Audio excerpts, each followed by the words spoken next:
Welcome back, shitheads. Hey, shitheads, you shitty shitheads.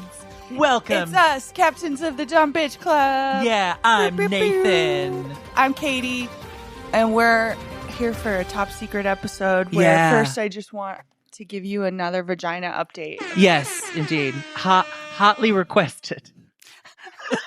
By one person, but then I'm like, I know you all want to know. Scrolling through my feed, all I see is bullshit. Fake news, clickbait, gotta sift through all of it. Oh. Like share, retweet, trying to keep up with the trends, but it's all just a facade, man, it's all pretend. Online bullshit, that's all it is. You say you're living large, but I know it's just a myth. Online bullshit, can't you see? We're all caught up in the nonsense, it's time to break free. So, as I told you on the Lizzo episode, my period is like just here again, and so I finally was like, let me put in a tampon. It's itchy. Mm-hmm. Okay, yeah. I don't know you what still that may means. have some inflammation, though. Mm-hmm. You know? I shouldn't, though. Uh-huh. Also, they said at the Evie place where they do the vagina testing, don't use stuff with stuff in it. So they said most stuff has stuff in it. It's the nature of stuff. They said use condoms and tampons that don't have toxins. Which is Nathan, can you believe what? That we just we have to make sure what's in our little thingies that we stick inside our bodies because it could be toxic. Yeah. Well, because women are dirty and disgusting, and we don't have to care about the shit that you put up in your dirty, disgusting vagina anyway, because it's already disgusting. Actually, this might clean it. You're right. Okay. So there you go. But it is better. It's better. It's better. Okay, good. So we're here to talk about the history of Molly McAleer, okay? Yes. And so I discovered her in about 2018. I had a coworker who was like, hey, I think you might like this podcast. And looking back, I have no idea how he found it because he was like a black man. And okay. That's not her audience. I don't really know how he found it, but it was an advice podcast. Yeah. Maybe he wanted to listen to people ask for advice and then her give advice. Yeah.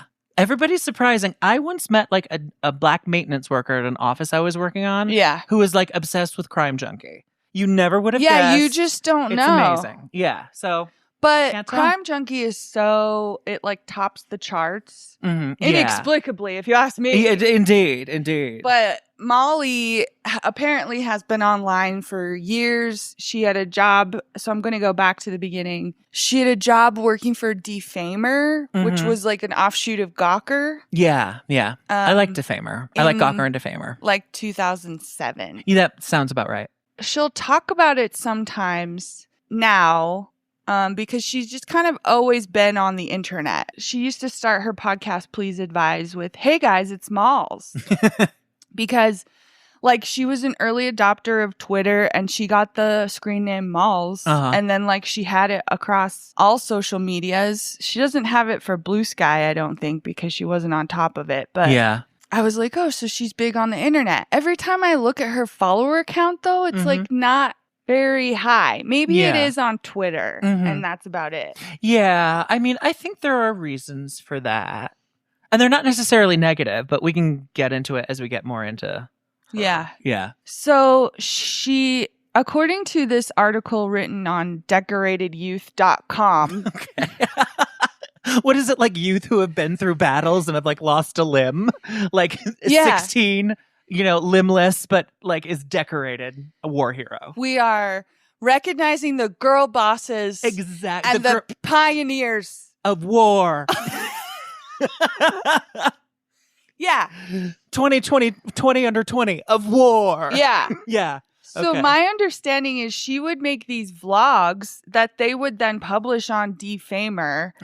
And when I've watched these vlogs, I'm also not impressed, much like the things that she makes now that I send you and say, what is she doing? Yeah. I remember loving Defamer, but now I can't quite remember what the deal was. It was basically I think they would write celebrity gossip, but it was always Like in a delisted kind of way? yeah, they always Okay. had a way of speaking that was like, we don't give a fuck. Yeah. Let's see what Defamer says now. Okay. Welcome to Defamer 2.0. Because they're always trying to like come back. And I'm like, Yeah. you were taken down. By Hulk Hogan. Or, yeah, and Peter Thiel. Yeah. Who had the money. Defamer is someone who attacks another person's or entity's reputation. Yeah. God. Oh, I get it's like it's like we're taking away their fame somehow. Yeah. Yeah. Okay. So, like, Defamer folded into Gawker. Mm-hmm. Goodbye, Defamer, merging into Gawker, which was 2009. Okay, so maybe it was its own thing, and then Gawker was like, "You're going to be part of us." Gawker had like a whole network of like Other all kinds websites. Of, other websites. Yeah. Like there was a sportsy one that I never looked at. There were a couple of them. 7 different web blogs and subsites under them: Gawker.com, Deadspin, Lifehacker, Deadspin, Gizmodo, Kotaku, Jalopnik, and Jezebel. I remember these on like honestly the side menu all listed. Because then you'd see something Yeah. interesting and you would go click on that and you'd be like, oh, this is part of Defamer. This is taking me right back to office jobs I had in Yes. 2013. Yeah. Yeah. Basically, her history is that like she got started there and then somehow got enough attention or had a manager and was going on auditions and stuff. Okay. So that MTV. Auditions for what? Like I don't hosting know. gigs? I don't Oh, know. okay. All right. When you live in LA, I guess, yeah, you audition for everything. because she has a vlog Yeah. where she's like putting on her makeup and she seems just as drunk as she does today. P.S. Nathan, why don't you tell the listeners your impression of who Molly is?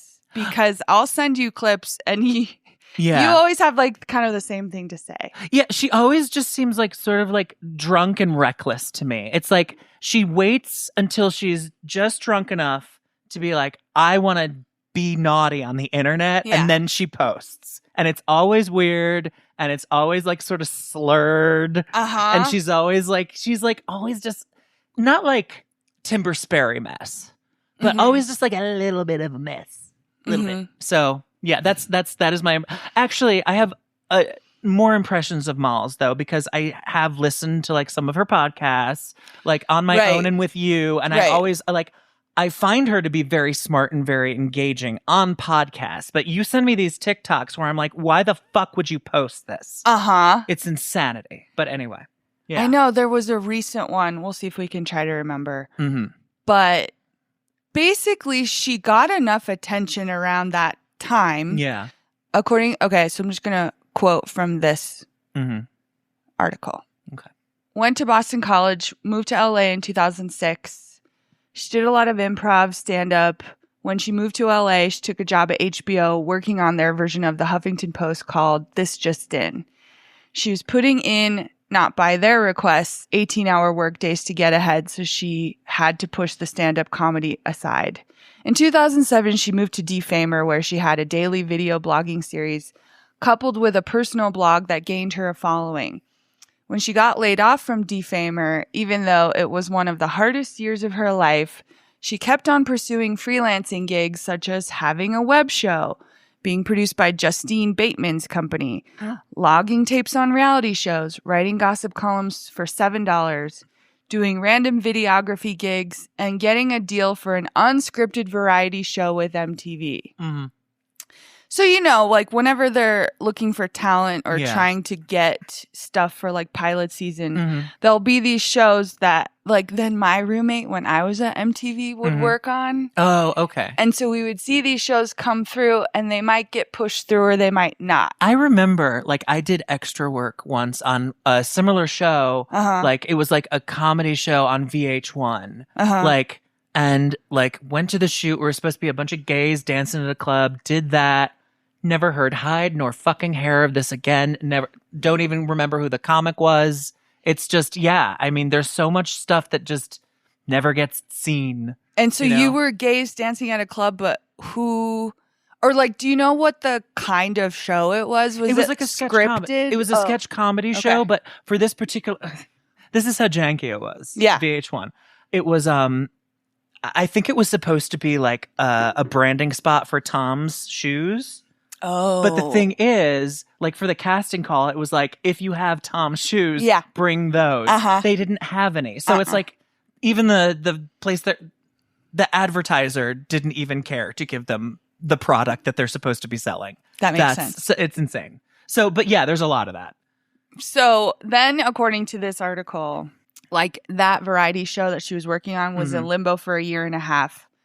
I think because she had the attention of MTV, though, that's what helped her get where she then founded a website called Hello Giggles Oh, yeah. with Zoe Deschanel and a producer named Sophia Rossi. And the idea was to make a female Funny or Die. Yeah. But as they were like trying to get together and make this website, they realized, oh, we don't really have budgets to film stuff. Yeah. We'll just write. We'll make it more about writing. Oh, like read articles sort of thing. Okay, yeah. And at the same time, it says here she decided to write the sample script for Two Broke Girls. Oh, okay. So I know like eventually she became a writer on Two Broke Girls. When you if you send out spec scripts to become a writer on a sitcom, yeah. you do not send a script of the show you're applying for because then they could ostensibly steal your idea if they don't hire you. Yeah. And then you'd be mad at them and have a lawsuit or I don't know. Yeah. But you write a different show and you send it to shows you want to work on. Yeah. I've had a lot of friends who like do this. And the thing is, what they want to see is, can you like basically get the voice of the show? Can you understand? Yeah. Can you understand what the show Bible is or whatever? And, you know, do something with that, you know? Yeah, but and how it's usually structured. So this person asks her, besides being one of the co-founders of Hello Giggles, you also have a full-time job being a writer for the CBS television show Two Broke Girls. How did this come about? I decided I wanted to see if I could write a TV sample. Then I did. Then I found out about Two Broke Girls and I sent my script in and got an interview. Okay. So basically she doesn't say what script she wrote. You know? Oh, it sounded to me like she wrote a script for Two Broke Girls and sent it in. I think the writer of this article doesn't understand how it works. Oh, God. Okay. Because I am much smarter. You are. Why aren't you writing articles in random websites? The thing, like, when I look at Molly's career, I'm always like, she was ballsy. Oh, I didn't know we could get these kinds of jobs. Yeah, no, I mean, she's a hustler. She's also probably very comfortable with like not having health insurance and multiple fragile income streams, which I could never do. And that's actually, I really admire that. So what? Yeah, and then she did a HuffPost interview too around the same time. Why this Two Broke Girls writer has no room for a man in her life. Yeah, because I think she did have to hustle. Like, she looks back on this time where she was running this website. She was the executive story editor for Two Broke Girls and the co-founder of the website, Hello Giggles. Yeah. And she says now that, like, that's why she thinks she has an autoimmune disease. Oh, because she stressed her body so much with all the responsibility. Yeah. I mean, I don't know anything about autoimmune disease, but it sounds like she was like killing herself. So right. Yeah. But this kind of came up recently again on social media, like what Hello Giggles was. Yeah. Because the woman, Sophia Rossi, has a Substack now. Okay. And she wrote kind of like a love letter to Hello Giggles, like how she misses it. Aw. Jess Thornburg. Okay. And it's called Just Thorn. It's not Thornburg. Jess Tholmers. Okay. Completely booked. Okay. It's a completely different name than the one I just said. Yeah. So she called her article, "You Paid for This, Dishing on Hello Giggles 3. Okay. A response to Sophia Rossi's Substack." Okay. And she says, "When I set out to write my new column about Hello Giggles in my book blog, which is Substack, whatever, I felt like one of the last people on the internet who even knew what Hello Giggles was.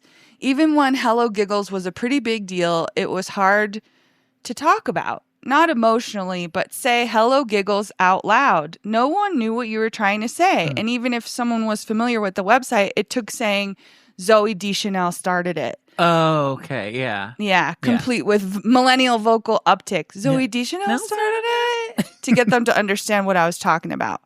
And then she includes like her little byline on the website. Mm-hmm. But I'm not the only person who knows what Hello Giggles is, and I guess I'm not the only person still thinking about it. Imagine me saying, well, hello, Giggles, when a former Hello Giggles writer and one of my in real life besties sent the link to Sophia Rivka Rossi's latest Substack, which I didn't know she had, because she called hers Happy Anniversary Hello Giggles. And her initial reaction to reading that was distress. Okay. I felt immediately annoyed and knew I couldn't handle reading whatever the hell she had to say about Hello Giggles. I guess Sophia is like, why can't we bring that back? You know? Yeah. And just, Hello Giggles eventually sold for $30 million to Time. Okay. So Molly, Zoe, and Sophia walked away with a huge payout. While Molly was still a writer on Two Broke Girls, which you may know they pay writers exorbitantly. Yeah. So then she went on to do her podcast and kind of just be, I'm going to say, quote unquote, unemployed. Yeah. You know, because she didn't need to work. Yeah, she's got savings or whatever. Yeah. Jess Fulmer. She wrote, and like shared her Substack on Threads. And she said the only nice person at Hello Giggles was Molly. Oh, okay. Interesting, That's right? nice. Yeah. Well, I guess they didn't really pay the writers for it. So this woman, Mary Coco, says, am I getting this right? Hello Giggles sold for $30 million and Zoe and Sophia kept the money. No surprise. Back pay bonuses for any of the unpaid contributors. And now Sophia's asking people to do it again for free again. Yeah. Because of quote unquote community. And then so someone comments, some of us were paid a whopping $20 per post for commissioned assignments. Eventually, who was paid and seemed entirely random, however. Yeah. I just feel like for a website that you have like Zoe Deschanel at the height of her manic pixie dream girlhood. Yeah. You should be able to pay writers a living wage. You know? I know. I don't know. I feel like it's capitalized, you know? I'm like, I don't know how famous Zoe Deschanel was, but I mean, yeah, the fact that she was time, attached to it is like how it went anywhere, though, you know? Yeah. So Jess Fulmer writes this post on Threads, and then Molly sees it and then Molly writes her a quote from it. Yeah. Quote, Molly was and is my favorite. Give her the Pulitzer. And then someone else comments, Hello Giggles was the first site to ever publish something I wrote. Pretty sure I did not get paid, but I guess I should have messaged you and asked. That's what she's writing to Molly. I didn't think I should get paid because I had never published anything, so why would I get paid? I guess you live and you learn. The next commenter says, same. And after being forced to rewrite an article multiple times that ultimately didn't get published, I thought, what the fuck am I doing this for anymore? Hours of work for what? And I gave up. I just did what was asked because I was just so grateful to get the chance. Maybe I thought it was a big break or whatever. I'll just take it as a life lesson learned.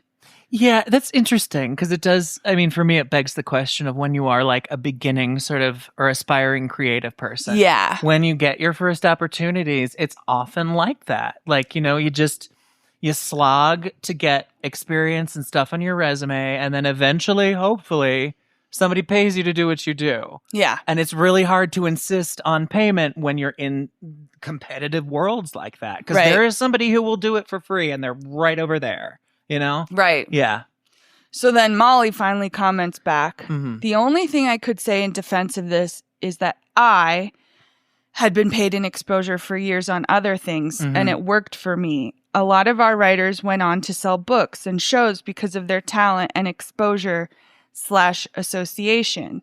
And I'm really sorry for all the things that weren't published. I had to work to support myself and was running editorial on pee breaks, lunch, and evenings, but ultimately had no final say. Right now, the threads going on about this topic are all about Sophia and Zoe. Okay. And then that one girl being like, I liked Molly the best, but then no one else is really like attributing much of it to Molly. Yeah. Well, I mean, we know who Zoe Deschanel is. Sophia Rossi, like, what's her profile? She worked on like other TV shows. Okay. All right. It sounds to me like these three women wound up in the same room somehow. Yeah. I'd like writing something for Zoe. I don't know. Yeah. Yeah. And they all just got along and caught fire. Right. Yeah. Yeah. I think it's like hard to argue about what the right thing is. But then when they sell the business for $30 million, I mean, it's the same with this movie Obsessed. Yeah. That just came out, which was made on like hardly any budget. So a bunch of people were working below their rate. Yeah. Yeah. Because they wanted to be a part of this movie. Well, now the movie unexpectedly has been like number one at the box office for weeks. Yeah. And it's made millions of dollars. So like, should the guy who directed and wrote it be kind of retroactively paying people for working on it? Yeah. I think so. I mean, I feel like that's pretty much pretty obvious. Like, you know, get a lawyer, get everybody in a room, be like, this is what we can do for you.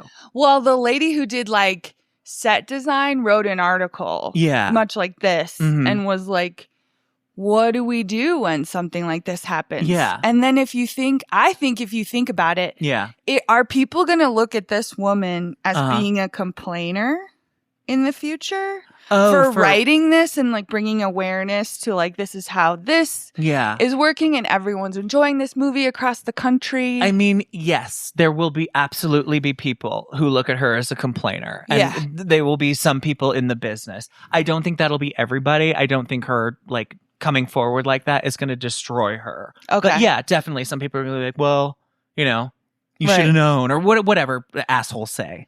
Basically, then what happened is Molly went and started the podcast Please Advise with her best friend Christina. And that's how I found her.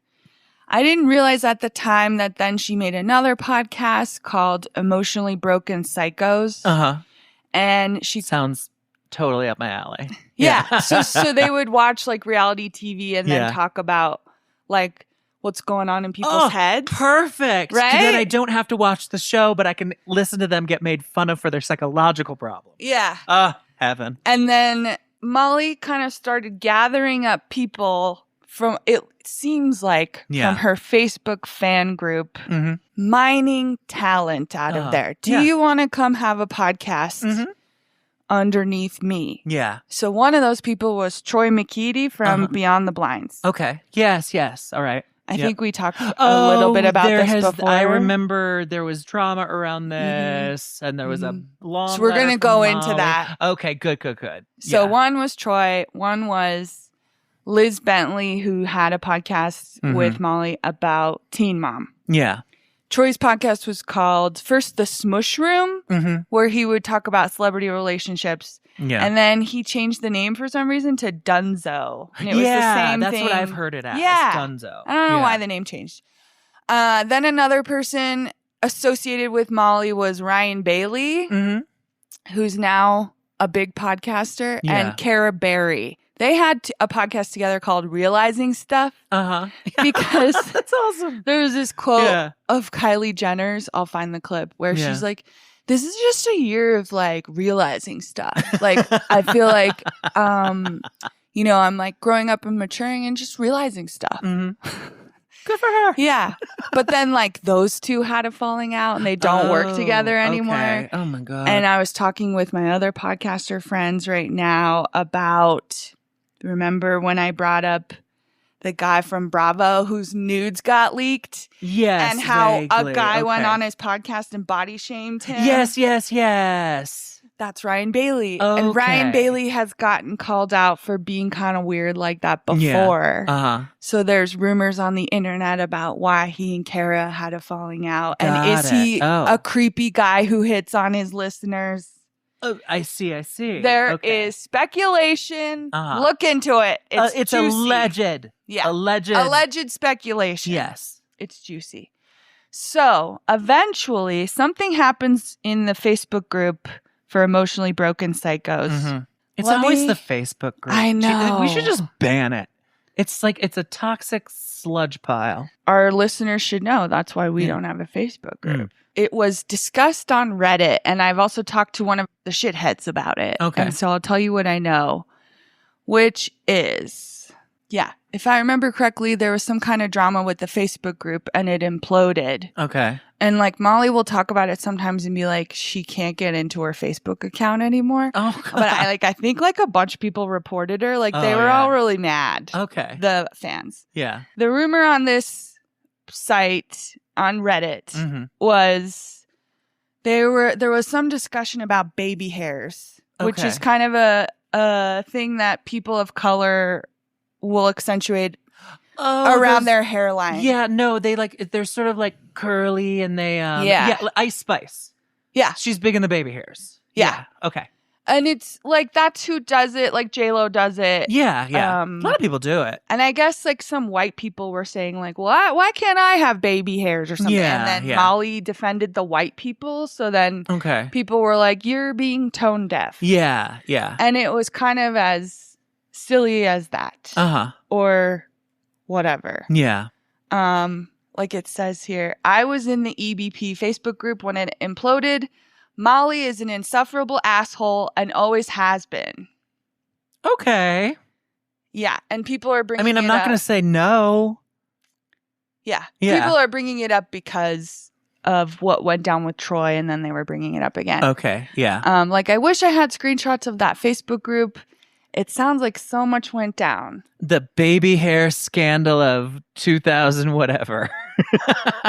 I remember it was a meltdown of epic proportions She's a baby. that ended with each of us being individually removed from the group because there was no way to just delete the group. Oh my God. And then it like says, sometimes the internet just needs to be shot and put out its fucking misery. Yeah. Yeah. It says no less than 5 Facebook groups were born from that implosion. Oh my God. Like a fucking Hydra. Cut off one head, 5 more appear. Is that an animal? Oh, it's a Greek myth about like the 8-headed lizard, but every time you cut off one head, Yeah. like 2 more heads would appear. Right. Yeah. And there's a podcast where Troy talks about this. Uh-huh. So, Molly has these podcasters kind of like working under her. She now calls her network the Solid Listen Network. Yes. Okay. Okay. I recognize that. I became a member of the Patreon in 2020 because she started doing a daily podcast series because we were all in quarantine. Yeah. Yeah. And Great I was idea. like, this is worth it for me. She's okay. I just want to say, Yeah. she's very entrepreneurial, and I wish I was like that. I love this about her. I really do. Yeah. Like she's hustling. But it's like she's creating things. She's not cheating anybody. She's not lying, as far as we know. She's like making stuff. I love that. Yeah. Yeah. So all of the other podcasts on the network are on the Patreon. Mm-hmm. So if you listen to like Dunzo Yeah. or Liz's Feathers in My Hair, Mm-hmm. you can pay $5 a month to listen to all these podcasts ad free. And That's a great deal.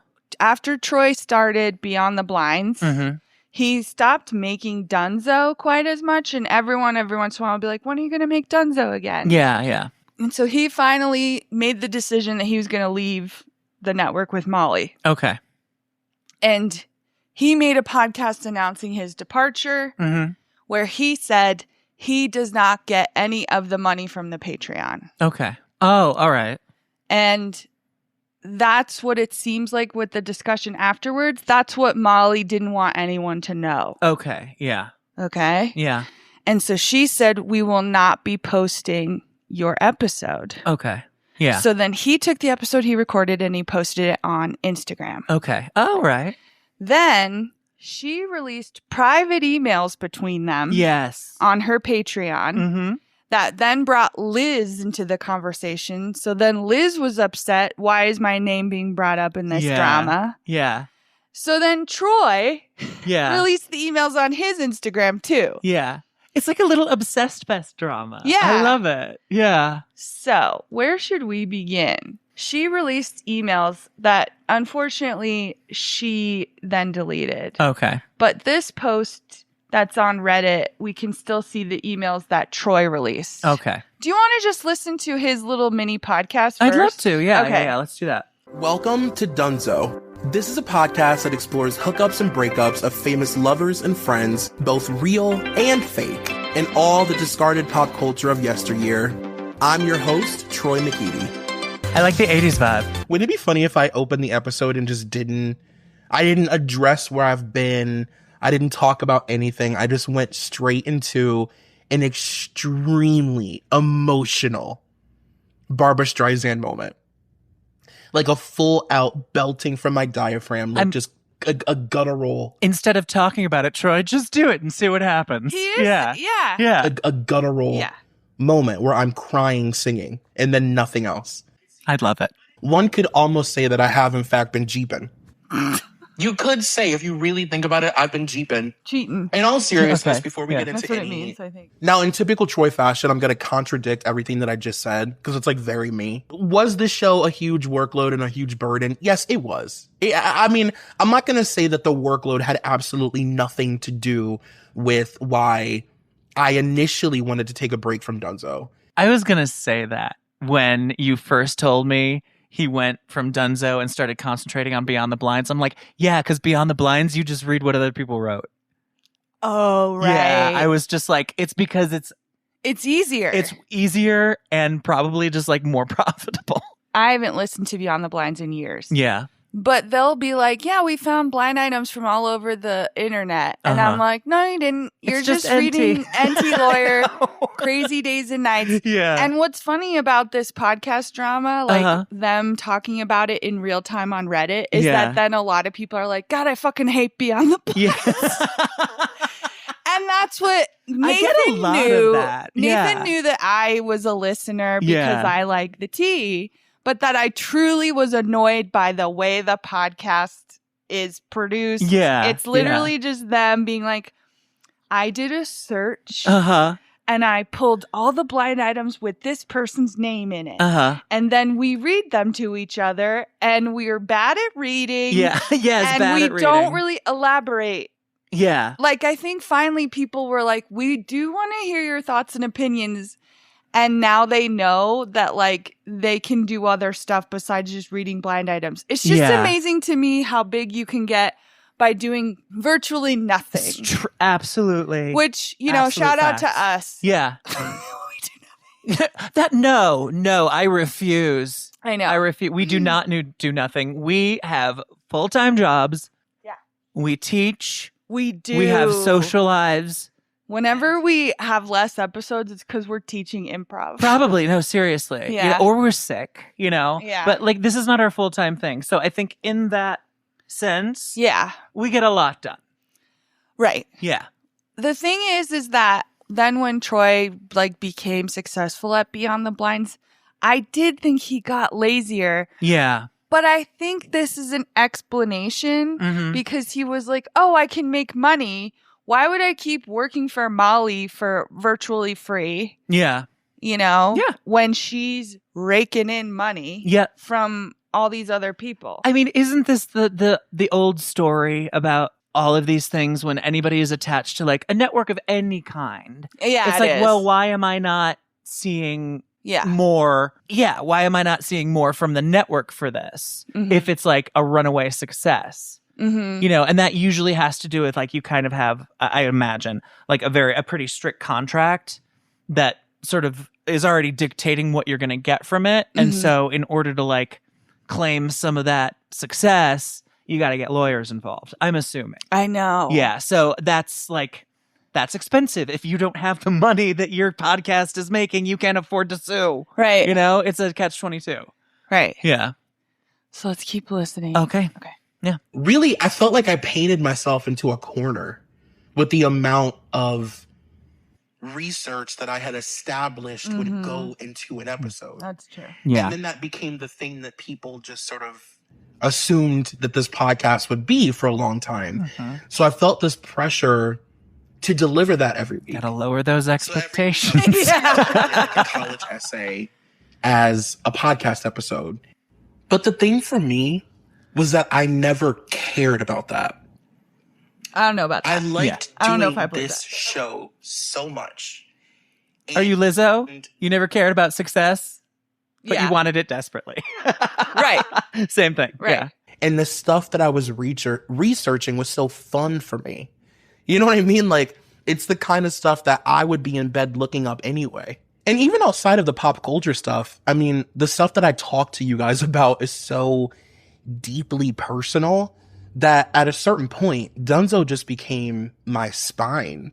When I started recording this podcast, I had no real creative outlet. I was very lost in my life. I didn't know what direction I wanted to go in, who I wanted to be, what I wanted to do. Career-wise, I would say that I was a truck spinning out of control. I was Khloe Kardashian's truck spinning on that mountain. You know what I mean? Like, out of control all the time. I doubt it was that dramatic, but okay. I know. He's a lot. Yeah, I'm not against it. And then Dunzo happened. And I had this sort of like narration in my life all of a sudden. Like, I had a thing that was like guiding me and leading me. And I remember feeling so excited about it because it was like something that felt tangible. I was like, this is a thing. This is like a career advancing thing. Like, this is a thing that I feel like I'm pretty good at.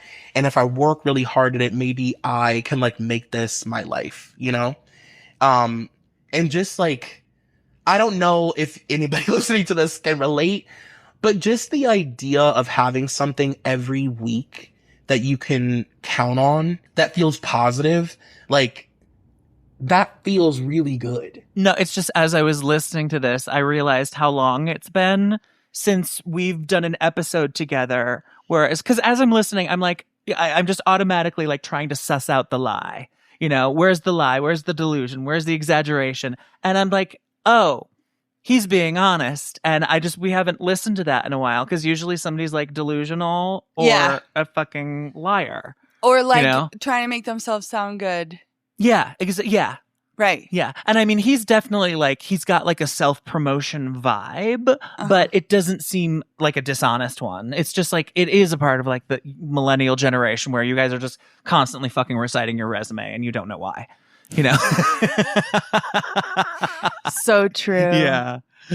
But I was saying, I think he tried to make this episode like be something that maybe Molly would publish so that he could be honest and straightforward about like, well, I can't continue on like this. Yeah. So he's just where he's I trying don't get a cut of the pie. Yeah. Yeah. But it sounds like from what he said and then what he said on Liz's podcast on her Patreon, which is called Liz Explains, that Molly didn't want anyone to know that they weren't getting a cut of the Patreon. Okay. And so we were talking about, I have to keep saying that. And so think about how you're getting exposure by being associated with someone who's maybe more well-known than you, but you're only getting exposure from her Patreon, really. Yeah. And then if anybody finds Troy through Molly, like me, I'm just going to listen to it on her Patreon. So I'm not supporting Troy monetarily in any way. Yeah. Because I don't usually go listen to his public episodes where I guess he gets the ad revenue for that. But what I was saying was, I have a Patreon, so I know Patreon doesn't give you very good stats about which episodes are getting listened to all the way through, etc. Yeah. So I don't even know how she would divvy up the money if she could. But what I'm saying is, like, publicly now with this backlash about Hello Giggles, she's making it seem like, yeah, I'm on your side. I'm on the side of the people.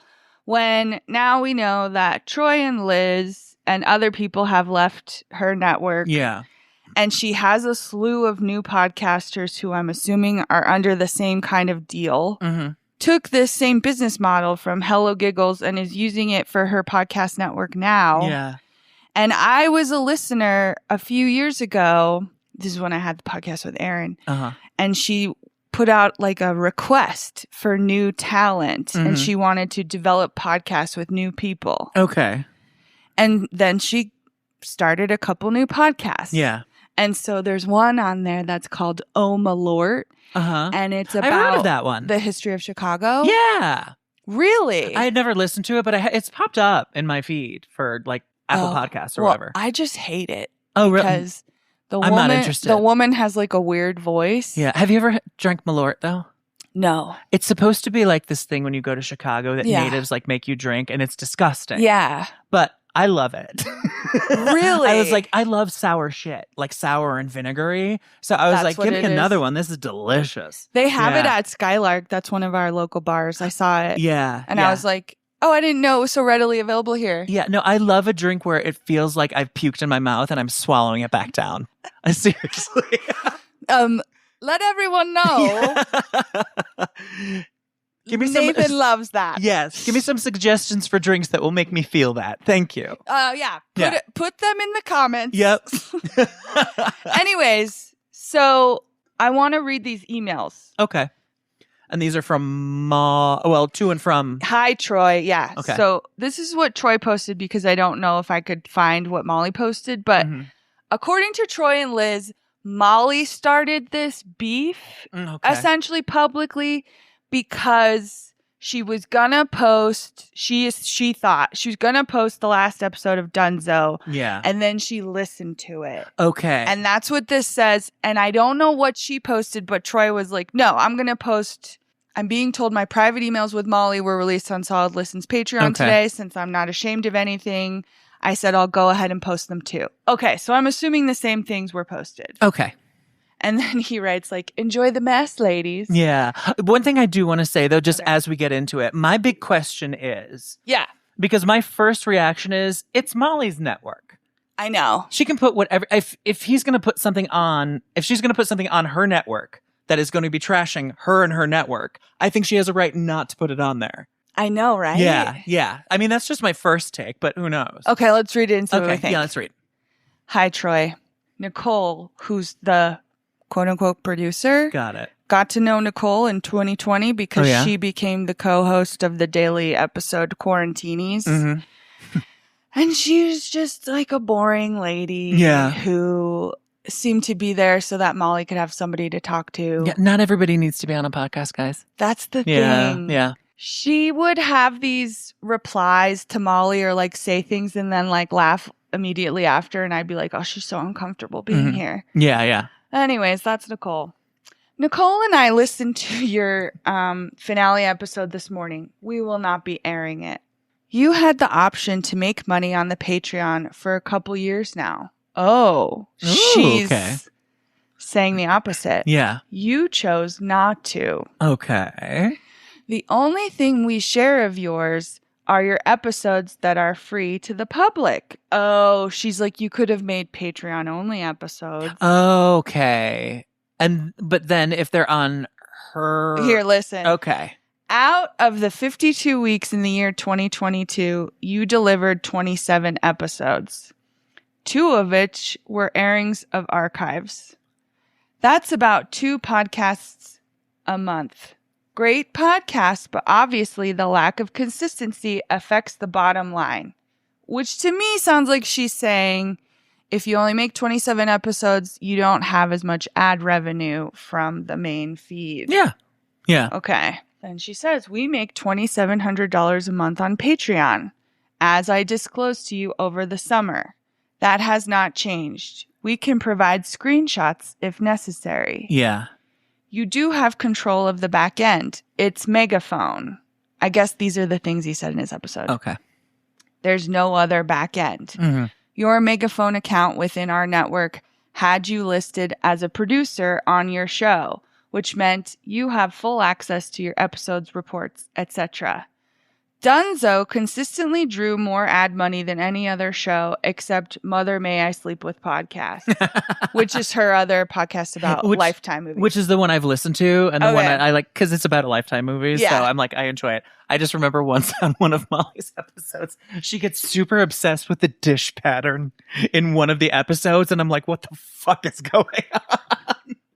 I don't know. But that is what would happen. Is Yeah. like then she'd be there for 5 hours talking about a movie because she's like, I want to go back to the dishes. She was hyper fixated on it, which I can appreciate to an extent. So then she Yeah. says, Liz would be making more if she wasn't more selective about ads, Okay. in parentheses, which I respect. And so Liz later says she's mad that she's getting brought up in this controversy Yeah. where Yeah. she has nothing to do with it. Yeah. It's almost like she's saying, why can't you be more like Liz? And so that implicates Liz. Yeah. Additionally, you did not submit your own invoices. Nicole made sure you got paid in a timely manner regardless. Most companies that work with freelancers would never do this for you, and you would refuse payment after 45 days. When you said you were doing Beyond the Blinds, we supported you. I even came to your live shows, which you never invited me to. You didn't return texts of both work and social natures. You didn't complete several ads Robert sold at the end of your tenure. You often did not turn in your episodes with no warning on weeks you had ads, which consistently hurt your bottom line because it lowered your impressions. This is all information you've had access to. Congratulations, sincerely, on your success with Beyond the Blinds. We have genuinely celebrated the success, and we have reiterated several times how proud we are and happy for you and your next chapter. Of course, people are going to build upward and find new projects. Dunzo or working with us was never a prison. This is written really small, by the way. Oh, okay. Yeah. You could have quit at any time. You could have, in parentheses, as we've discussed repeatedly, come to us at any time and mention that you wanted more money. Yeah. We offered you more money multiple times in exchange for bonus materials, and you declined to take us up on that. Okay. Here's the thing. Mm-hmm. I wonder how that would even work, because if you're going to say one of our other podcasts has bonus material, I'm guessing then you put it up at another level. Yeah. Okay. Yeah. Mm-hmm. And then you're still going to take that pot and divide it up. Yeah. So even if Troy, if he had popular episodes, Mm-hmm. he could be the one that's drawing people in, and then he could be getting like 1/3 of the share just because it's even. Yeah. Yeah. So I wonder if that went into his thought process. Yeah. Well, what I'm hearing that she's saying too is that it's like you had all the information available to you about how well you were doing, and so you could request an appropriate like remuneration amount, but you never did that. And we offered you money, and you never told us what you wanted. Yeah. So that's what I'm hearing she's saying. Yeah. So she's basically like, dude, you had everything you needed to Yeah. like fix the problem, but you didn't. Well, I remember Yeah. when this happened, I sent this to you, and you were like, okay. Yeah. So he doesn't like the terms he agreed to? Exactly. Like he must have known. Well, I remember Yeah. being like, I don't know whose side to be on, because this doesn't seem that shitty. Yeah. And we need to know like what was in their freelancer agreement. Right. You know? And the fact that he's saying that like they wouldn't renegotiate is what it sounds like he's Mhm. saying, and she's saying that's not what happened. Yeah. You know? Yeah. Mm-hmm. So that's where it gets murky, I think. Okay. Yeah. Yeah. The thing is, I know that she has other podcasters on there now too, and I'm Mhm. assuming it's the same. And I'm just like, is this going to happen over and over again? Yeah. Yeah. Where Well, this happened years ago though, right? 2023. 2023. Okay. And she's had consistently the same podcasts on her network and her Patreon since this time. Nobody else has left. Nobody else has like. I had can't tell you complaints? because I don't really like them. Oh, okay. But, Yeah. There's been no news of other No. schisms. No. Okay. But like I said, I think it was like 2022 or so Yeah. that she said she was looking for new talent. Mm-hmm. And then slowly I saw a new podcast show up on there. Yeah. Oh, yeah. There was a guy who was like a writer, Mhm. and he had a podcast that was so boring Okay. and eventually disappeared. Yeah. So, like, I don't know if there was. Drama, or it was just Right. like not doing well Right. because it was boring. Yeah. Well, I think she would keep airing it. I bet he was just like, I don't want to do it anymore. I don't want to do it like this. Yeah, And yeah. maybe he was just more straightforward. Mhm. Because there's a way that you could argue that the way that Troy did this too, Yeah. because we don't know what was said behind the scenes. Yeah. Is he being kind of, you know, like accusatory in this final podcast that he's doing when actually he could have done something else or just like quit or something? I don't know. That's what I'm thinking. It's like, okay, what is the point of airing all of this dirty laundry? hmm You know, like just be like, okay, this deal is not working out, and quietly separate. deal with whatever beef you have together and not make it public. And I understand it's like scandal sells, but what are you selling here? Like, Well- I don't feel like this is like moving the needle on how many people are going to listen to any podcast that you have. That's why I want to go play some of Liz's podcast. Okay. Because she and him shed a little bit more light, which makes it sound like Molly has these falling outs a lot. Okay. That's what I'm wondering. Is there a pattern? Yes. Or is this a one-off? Okay. Yeah. Yeah. And Liz has her own Patreon. So she said to him too, I discovered like how much money I could be making. And so, yeah, then I went along with my own Patreon and I continued to make episodes for the Solid Listen Network Yeah. at hardly any income to me. Yeah. And then when she saw this go down, she said, no, I'm out too. Okay. Yeah. And then Molly just let her have her own content. And like, cause part of this bullshit was the same with like Patrick, right? Yeah. Like, yeah. It yeah, sounds okay, very you're much not like going to that. make more episodes for me, but I'm also not going to let you have your like back catalog. Yeah. Right? Oh, yeah. But then she decides, probably because it looks weird and she's seeing that she'll let him have his back catalog. And then he took that and put it on another Patreon. Oh, okay. So if you All want to right. listen to Dunzo, you have to go to Troy's other Patreon to listen to it. Okay. All right. And he's not making new episodes. Yeah. I don't know. It just seems like, you like consolidate your content a little bit more. Do you think people are going to believe us that we already had this scheduled? Because we did.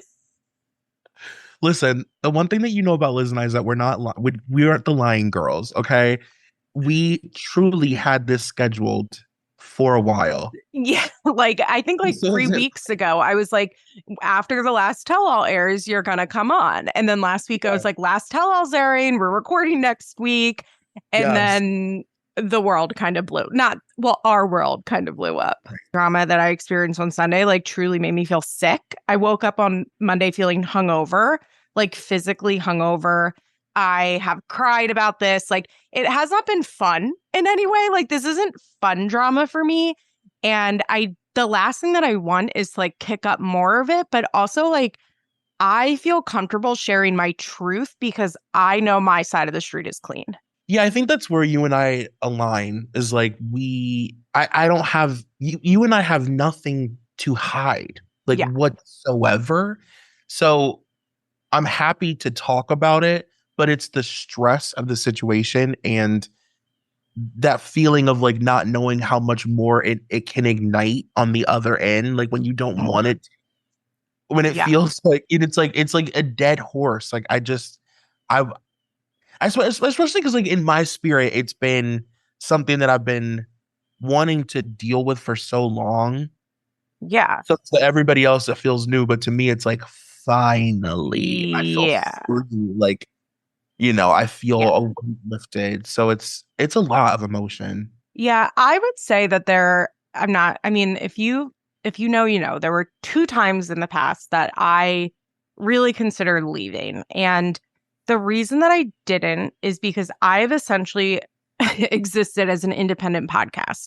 And it's kind of hard to explain, but I have from the beginning, everything that has to do with recording, uploading, editing, promoting, everything I do on my own. What the network did for me was like get me in touch with the ad people. Like the network definitely did that. Trying to navigate that now, I'm like, it's actually kind of crazy how little I even know about that side of podcasting. I know. I'm like, what do I do? Like, I know. it's so stupid. But and that was kind of the issue, right? Is that like I didn't know anything about it. But as far as like the day-to-day operations of feathers in my hair, I felt very much like I was just doing my own thing. And that it would have been too difficult to like it was out of laziness, right? Like it was out of pure laziness where I was like, well, it's not like any drama that's going on like affects me recording the podcast because drama doesn't affect me recording the podcast because I record this podcast by myself. I upload it by myself. I do everything about it by myself, basically. So I had for a long time stayed. And Troy let me know quite a while ago that he was going to be leaving. So Yeah. it sounds to me like there's always drama with Molly, doesn't it? Yeah. Yeah. I mean, Like they're not getting specific. they're not getting specific, but also I'm just, okay. It's not that I'm not interested because it's like it gives us content and it's like an interesting thing to talk about in the podcast world. But to their purposes, what sense does it make to talk at length about a business dispute with their audience? I know like authenticity, transparency, the parasociality of it all. But really, like what, I just don't know. Is it just content? I don't think so. Okay, yeah, I'm think wondering what they're trying to accomplish. Like she said, she was mad that this email post went up on Patreon yeah, right after her episode went up. okay. So then I think it looked like Molly was treating Troy unfairly, and then Molly was using Liz As against a Troy. cudgel, yeah. Yeah, and so Liz then, was like, fuck you. Yeah, then Okay. both of these two are like, I don't like this kind of drama. I Yeah. don't start drama. Uh-huh. I don't do this. Yeah. So I don't think it's just for content. I think it's Okay. like we owe the audience an explanation. Okay, that makes sense to me. Okay. Y'all have to realize, I come from a different time. And honestly, it's like usually when like there's a business issue in Yeah. other worlds, Yeah. it's usually just like you keep it very quiet. There's Right. lawyers involved. There's NDAs. You don't talk about it. You just do your thing and go your Right. separate ways. So that's why like this is like a little bit of a foreign concept to me. Uh-huh. And also like the whole parasocial friendship thing, it's also kind of lost on me. Oh. I love you all, but I'm not going to like text you. Do you hear that shit? Yeah, exactly. Yeah. Ooh. You aren't our friend. Okay. Yeah. I want to keep reading Molly's email where she says to Troy, you keep repeating in this episode that you would never lie to your audience. Uh-huh. While you may not be lying about your feelings, you are being untruthful to the extent that it teeters on slander. That would be a really unfortunate way and something that you once very much enjoyed doing and are mostly proud of. What? Oh. Okay. Teeters on slander. That would be a really unfortunate way to end something that you once very much enjoyed doing and are mostly proud of. Okay. All right. Is that a threat? No, it is. It is. No, I felt the same thing. Okay. Yeah. You didn't even bring these grievances to our attention until you'd reached a point of no return. Your asks lacked specificity. So I'm like, so he did ask for something. Yeah. Okay. I asked you to write me an email when we spoke on the phone this summer with a drill down of what you were hoping to change. Nothing long, just bullet points so we could address them individually and make sure we were all good. You never sent the email. Once again, Nicole and I want nothing but good things for you. You have everything you wanted and more. You deserve it. Yeah. Let's read Troy's response. Okay. Let me start by saying, I hope this is the last long, nonsensical message I ever read from you. Coming in hot. Woo! Right. Yeah. Spicy. I had a feeling you would not want to release my final episode because it doesn't protect you. You're obsessed with appearances, which is ironic given the fact that you consistently do unhinged things like release 2-hour slam pieces about people on our shared Patreon. Okay. I know what that's referring to. All right. In about 2020, Mm-hmm. when she's doing quarantinis, Yeah. when I joined, her dog had to get put down. Oh. And she had a friend that she was mad at Mm-hmm. because she used to date the guy from Drunk History. Okay. And she alludes every once in a while to him being like a narcissist. Got and it. Creep. shitty and, Yeah. you know. Yeah. So I guess this woman, Jackie, went off and started working with him. Mm-hmm. And Molly was mad about it. Okay. And then they hadn't been speaking, and then her dog Wags died. And this woman reached out to all their mutual friends to get donations Mm-hmm. to put towards some kind of chihuahua because Like he was a Chihuahua rescue or Yeah. something? Okay, yeah. And Molly was mad because she didn't come and say, hey, what charity would you like people to donate to? Yeah. She just took it upon herself. And like this made Molly really mad. She did do a 2-hour slam piece about it. I listened to it. It's not there anymore. Yeah. I was totally on Molly's side during it, but Yeah. now I'm like, well, maybe she was just trying to be nice. Yeah. But Molly was like, she's using this for a tax break, and this is tax fraud because it's not even her money. It's other people's money that she's going to put on her taxes. And I'm like, okay. Yeah. I don't know about this that. is getting very Rogan sphere, like with the infighting. Yeah. And like it basically just becomes podcasts about podcasters hating other podcasters. Which here we I'm not are.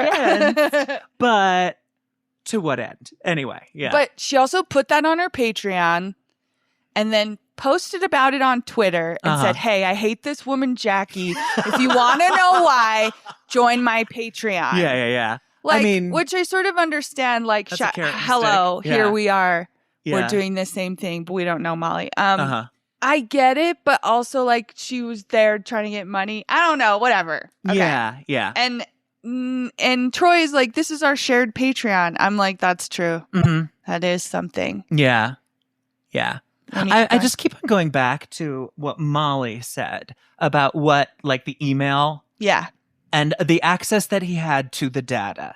But it's very unclear what she was expecting from him in terms of, like, you know, okay, you had access to the data. We asked you to tell us in an email, bullet points, easy peasy, what you want. So was she asking him to look at the numbers, be like, I think I should be like making this much of a cut from the like I Patreon said, because of the success of my show and how many people it's drawing in? You can't really see those numbers on Patreon. Oh, and no, okay. he doesn't have access to that stuff right. on Patreon. She Okay. only could show him a screenshot of what the income is. Okay, all right. I thought the way she phrased it made me think he had like access to all kinds of like metrics, you know? Just his own metrics for Okay. his own public feed, I think. Yeah. Okay. Which I don't think means anything. In terms of what it sounds like, he said, I deserve a cut of the Patreon. She said, you could make bonus content. Okay. And he saw how that's not really like he's still drawing people into this network at the $5 level. Yeah.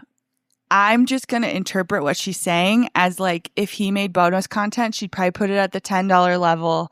There's no way to tell who's coming to the $10 level for Troy. Yeah. But she'll give him a cut of that higher tier. I got it. And I'm like, but you don't know how many people are coming into the Patreon at the $5 level for just the ad-free episodes. Yeah. I don't know. It's just, It I is think you weird could that you- renegotiate this maybe. Yeah. And I just find it weird that like Patreon isn't giving that data. Oh, Patreon's weird. Okay. No, I mean, I you know, think I don't. Over Yeah. the past 2 years or so, Yeah. they've updated a lot of stuff. And so maybe that is coming. But for the year that this happened and what I knew of Patreon when we got onto it is like, yeah, you can't, there's nothing about that. Because I'll be like, well, which of our episodes is doing well? And it's Yeah. like, maybe some people pushed like, but Oh, okay. you know, so a it's lot of basically people just money listen- in, money out. yeah, a lot of people listen on their podcast app anyway, and you don't get the engagement on the Patreon anyway, you know? Yeah. So like that's why I don't even know if Patreon has access to the data of what's being played on Apple Podcasts. Yeah. Well, here's also what I'm going to say, Yeah. Molly. Like, if you're going to run a business, Yeah. you need to know your numbers. I don't know how you get it from Patreon, but you got to get it somehow. You know? I wonder Mhm. if really the answer here is like it's weird to make a Patreon Yeah, where I all think- these yeah. people are working for you. Uh-huh. I'm just, now that this happened with Troy and Liz and she has new people, this is what's now coming out about Hello Giggles. I'm wondering if Molly should think about the future of this type of employment and exposure for new talent. I'm putting in quotes. Yeah. You know? I mean, for me, it's just like, it seems like on no side is anything clear, but Molly is the one who should be like very clear about this is what this is for. This is what you're going to get. This is like, you can a bonus structure for success. I just feel like I know. Yeah. I agree. And also, you're right. Patreon is not the ideal forum I for know. divvying up money among a network of podcasters. And you should be able to do that. If you have a real network, Yeah. you don't do it like that. Yeah. This is Molly, if you ask me, making money off the backs of other people. Let's It just seems- call it what it is. It seems to be that. It Yeah. seems to be like you've chosen a platform that works entirely to your advantage. Yes. You know, yeah. Because you wouldn't have to do it like this. Mhm. It might be successful Yeah. because everybody does a Patreon. Yeah. And then what I thought was interesting was Liz and Troy like alluding to the fact that maybe she has lots of fallings out. Yeah. So yeah. now I want to move into like present tense. Okay. Okay. Yeah. I was like, I'm ready. I'm Okay. ready to learn what's happening now. So Molly's weekly podcast most recently was called Trend Lightly. Yes. And she started that in about 2021 with a guy she started podcasting with named Brian. Uh-huh. She would cover like what was trending that week. And it became pretty obvious to me pretty early that she was doing all the work and she was kind of annoyed with him. Okay. Yeah. And so after just a few so that episodes, mirrors our dynamic. It's us. Yeah. Here's the thing. I bet at the Yeah. end of the day, she took all the money. Oh, yeah. You know what I mean? Yeah. Yeah. I wouldn't I doubt don't know. And also, it was a weekly podcast with weekly stuff, and it seemed like this guy, Brian, had a job. So Oh, I was okay. like, I mean, maybe this is like the person who has more time to do the research. Maybe you just have to talk to Brian about what you want Yeah. him to bring to the table, And which is is maybe already- just his hot takes. And is already a professional podcaster with a network and like, you know, Mhm. the tools to like do it. And he had Yeah. his own podcast too that Oh, he was okay. like making money on. Oh, all right. Like I good for got him. interested in him because of Molly. Okay. Anyways, Yeah. after a couple weeks, they stopped doing it together. Uh-huh. And Couple weeks? it wasn't long. No, I'm not doubting It you. might I'm have just been like, like 1 month. no, I'm like, I'm getting the impression that it was like, it was a fast sort of ending Yeah. to the relationship. Yeah. Then she brings on this woman, Tiffany, kind of like the first week Yeah. after Brian, like for the first podcast Mhm. without Brian. Tiffany's a British woman with a lovely voice. All right. And she was at the same time trying to grow on this weird app that I followed her to, Yeah. where she would do like a live podcast thing. Uh-huh. And she would just like tell us when she scheduled it for, and then she would get on and she would like meet people on there and like podcast with them. And so Tiffany was just Was it Twitch? It sounds just like a live. well, they kept platform? making new things like that, like Clubhouse and like okay. all that shit was happening at the same time. No, I vaguely remember. Yeah. Yes. Yes. That's how she met Tiffany, or she knew Tiffany already because of Mother May I Sleep With podcast. Anyway, she brought Mhm. Tiffany on for the first week, and then I think it just worked. So then they continued to do it Okay. until last year around this time, Mm-hmm. summer. Okay. Tiffany got tested for autism. Mhm. She found out she has it. Yeah. And then we heard from Molly that Tiffany needed to take a break from the podcast. Mhm. Molly started doing this new podcast in the same slot, the same feed, called Halvesies Mhm. with Rob Schulte, who has his own podcast called Vanderpump Robs. Okay. And he does Bravo stuff. Mhm. And Rob's fun, and they have a good idea, and they banter, blah, blah, blah. Uh-huh. And then she'll just casually every once in a while be like, people think me and Tiffany aren't friends anymore, and that's not true. And Tiffany's coming back really soon. Mhm. But she always called this Tiffany's summer break. Yeah. Well, now it's 1 year later, and like Okay. Tiffany's still on summer break. Yeah. Yeah. Every once in a while, she and Tiffany will get on and do a bonus episode. Like the Okay. other day, Yeah. they reacted to Bye Sister. Uh-huh. Oh, Do you that remember ho- Bye Sister? it was a whole 2 weeks ago, but yes, I do remember Bye Sister because it was. Oh wait, no, this was Taddy Westerbrook. Yeah. This was years ago. I just remember James Charles being an asshole very recently, Yes. and that's what I conflated it. So we but yeah, were reminded of James Charles' assholeness again. yes, yeah, So they reacted to Bye Sister again. Uh-huh. So like they do look like they're still friends. Mhm. I'm starting to notice, a pattern. yeah. And I wonder what's really going on there. Then do you remember that one TikTok where Molly shit all over Ellen? Yes. I'll find the clip and I'll insert no, I'll it. probably remember it. Yeah, And then you're talking about Ellen from I Think Not. Yeah. Okay. Yeah. they were arguing over free Karen Reed, and then that's how that- I got into it, and I couldn't Yes. tell who was right, and then Yeah. I ultimately decided that Molly was right, Uh-huh. because I think she just looked at the evidence, Yeah. and everyone else is like interested in conspiracy theories. Mhm. But unfortunately, Molly believes John Ramsey in all his bullshit. Yeah. So she's not always just looking at evidence, I gotta say. Yeah. I have a source. Mm-hmm. Oh. Molly was doing a live show with Rob and Meredith, and she was really weird Oh, okay. about like how the poster was gonna look, and just like all Mhm. these other special guests were coming in, and she was like, okay, well, they can't be featured on the poster. Oh, okay. Like she was just weird. It's a hyperfixation thing on the poster. I don't know. Well, but I guess it was a hyperfixation on the poster, Yeah. but it looked or seemed like she just didn't respect the time of these other people that were going to be in the show as Okay. well. Yeah. I was like, why do you care? Mm-hmm. Just add the people's names of the Yeah. people who are going to be there. Yeah. Okay. It just seems weird to like over focus on a tiny detail that is Yeah. going to go lost on most people. Yeah. Like, prioritize. So like it had like her podcast art and like Mhm. Rob's podcast art. Yeah. And then we didn't know that like anyone else was going to be there based on the poster. Uh-huh.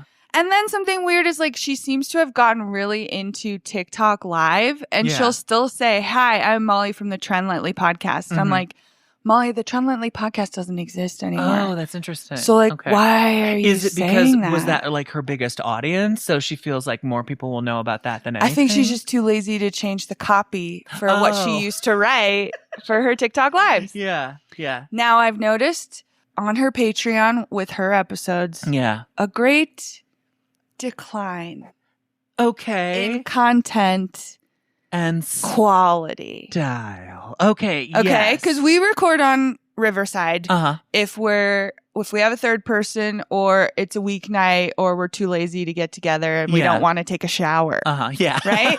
Right. So I know how Riverside works. Yeah. And Riverside has these options that like after you record, it'll edit an AI episode. I'm Mhm. saying it like that because it uses AI to Yeah. be like, you want us to cut the ums? Uh-huh. Sure. Yeah. You want us to mute the people who aren't talking?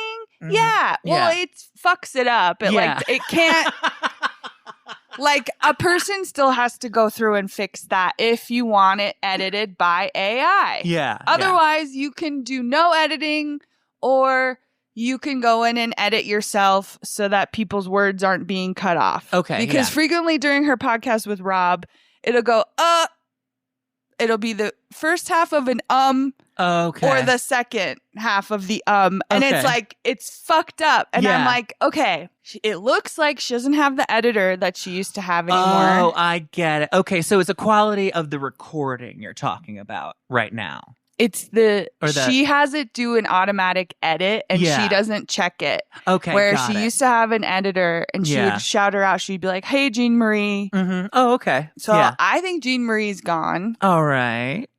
She's been doing a lot of live streams Uh-huh. that she advertises on Twitter. Mhm. Like she seems to be desperate to get more followers on Patreon, which I sort of understand, Yeah. but like I've never seen her do a push like this. Uh-huh. Okay. And then because she'll talk to Rob on this Havesies podcast Mhm.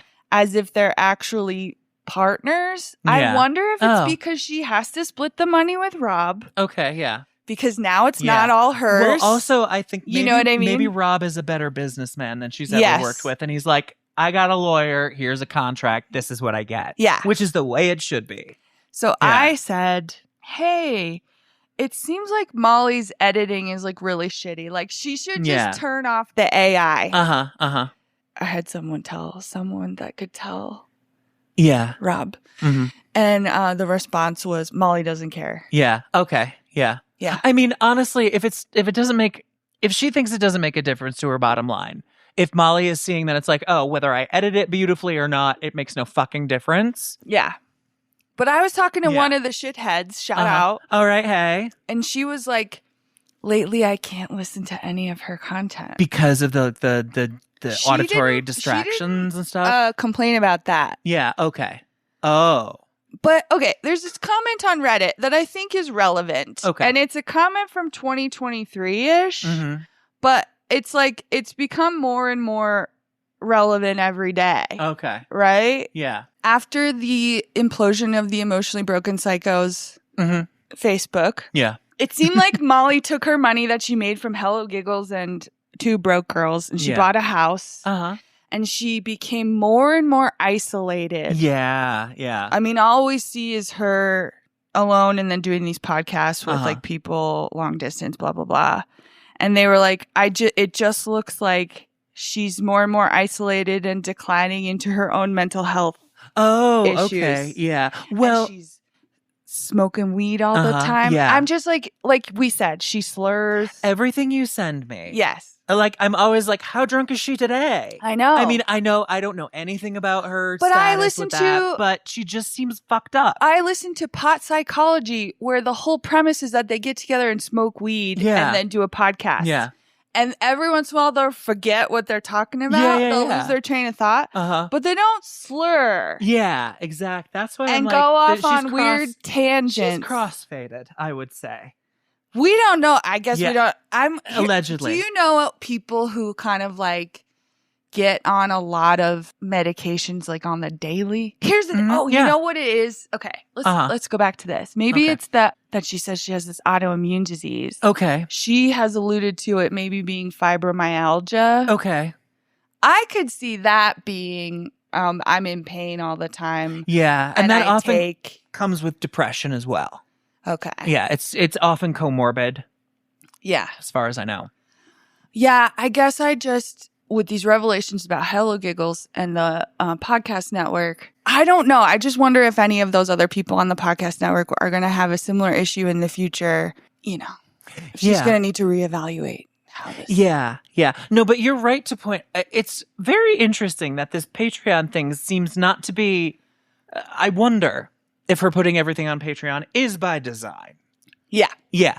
So, and that is to me like kind of the core of shitty behavior, because you're like, you are, it's like malice aforethought. You know, it's like, you're trying to screw people out of money by choosing this particular platform that like offers no metrics or information to anybody else or even you. So you can always claim, I don't know, they don't tell me, so why put it on there?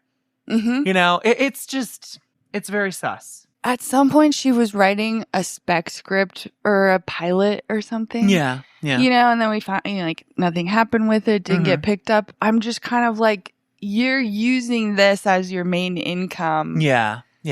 You're using it as your main income, and it sounds like you're screwing other people to do that. Yeah. You know?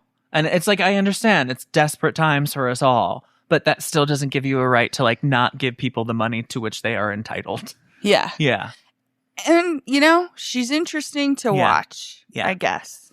Yeah, I mean, I don't like watching her. There are some people I like to watch, and there are some people I like to listen to. She's somebody I like to listen to. Okay. And I'm not saying anything about, like, anything like that. I think she's I'm just like, there very are some cute, actually. Oh, no, yeah. I mean, there are just some people, it's like, I just prefer to listen to them. I don't know why. Yeah. Yeah. Okay. All right. Well, is that our episode on Molls? I think so. Okay. I might find some other stuff to insert, but no, and honestly, it's like this is kind of something that we can keep going on. Yeah, we could. I'm sure you will keep tabs on it, and we can see what happens with this new Patreon and her new podcasters on that platform, and see what happens. Yeah. It's just because we haven't quite been able to identify a clear pattern. No. Yeah, if there is indeed one of her behavior. It's really interesting because like certain people in the free Karen Reed movement will like really piss her off. Yeah. And she'll like call them out and say, I'm so sorry. I forgot something. Because me and Tawny made an episode about Brianna Chicken Fry and just how she lies and is a flip-flopper. Yeah. And so we made a post on social media about like her lies and her flip-flops, blah, blah, blah. And then Molly came and commented on it. Yeah, I was going to say, she comments on your content, and she's often like really nice in a way. Or if she doesn't understand, she's really mean. Oh, okay. Yeah. If you ask me. She blows hot and cold. We wrote, Brianna Chicken Fry is a test I could study for months for and still fail because why is there so much lore about someone who hasn't even been famous 5 whole years? And then it's like a bunch of slides about stuff that she said that's contradictory. Okay. And then Molls wrote, her snark sub is one of the most depraved places I've seen on Reddit in years. All of those people need psychological help. Yeah. I cannot be brought to talk shit about this woman if it means I'm anything like those delusional people who can't even hide that they're dying to get abused by her ex-boyfriend too. And what is that? Here's what I wrote. Yeah. Saying that everyone in a Reddit sub is dying to get abused by her ex-boyfriend is actually crazy. Yeah. And it's actually crazy. Yeah. So in your voice. I love it. And then I said, and if you knew us or our podcast, you'd know it's not some anti-feminist takedown of a helpless girl. Yeah. There's plenty of things Brie has done knowing that they're wrong, and to dismiss the 70,000 people in that sub Oh my God. as delusional isn't the hot take you think it is. Ooh, girl. All right. And she wrote, I didn't say anything about your show! ! My reply was not about your content. I was commenting on the subreddit. Which is fair.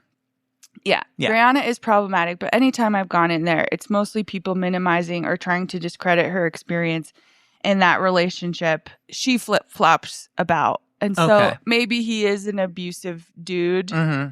but To say she that, also seems to just want to touch it. yeah. Well, to say that all 70,000 people on a snark sub want to be abused by Brianna Chicken Fry's boyfriend is fucking crazy work. Yeah. All right. Yeah. You know, and I understand she's being extreme, and I think she understands that she's being extreme, but Right. that's just, it's like tasteless, you know? And then someone commented, because I posted this on Reddit. Oh, okay. Molls hopping into the commentary after all these years is wild. Rip, hello giggles. I don't know. She's interesting. she's very intelligent. She's a good writer. Who? Molly. She is? Yeah, I've always, What does I she don't know. write? well, no, like from her posts and stuff. Okay. I feel like she's good. Yeah. Yeah. She wrote something about She has a how voice. One day, Jamil, Yeah. she had a part in a movie that had something nominated at the Oscars. Yeah, I remember this. It was Yeah. like, it was totally weird. It's like, why is this happening? And she Yeah. was like, Jamil is in people's DMs trying to defend herself for shitting on Blake Lively. Yeah, yeah. When she could just be celebrating this Oscar thing. And also, And it's like, I who wrote- doesn't shit on Blake Lively? Everybody hates her. Well, and Maybe I at the time, wrote, yeah. Jamil is associated with an Oscar-nominated film. That's crazy. Yeah, true. And then Molly wrote, no, that's not what I was saying. And I was Mhm. like, it's not? Yeah, And then yeah. she was like, yeah, her film was nominated for an Oscar. And I was like, okay. Yeah, I was commenting on that part. yeah, And yeah. it just felt like then she like yelled at me. for Because not- you doubted that Jamil was Yeah. capable of being nominated for an Oscar, which I think the world would doubt. Yeah. Yeah. But I just feel, I'm like, stop yelling at people online. yeah. And yeah. then putting your tail between your legs about like comments. Yeah, because she does. She makes these incendiary comments. And she's Yeah. like, I wasn't talking about you. Exactly. I was like, well, you commented on my thing. Yeah. So come on now. come on now. Yeah. Anyway. That's it. All right. That's it. Bye. Bye, everybody. Thanks for listening. Scrolling through my feed, all I see is bullshit, fake news, clickbait. Gotta sift through all of it. I share, retweet, trying to keep up with the trends, but it's all just a facade, man. It's all pretend. Online bullshit, that's all it is. You say you're living.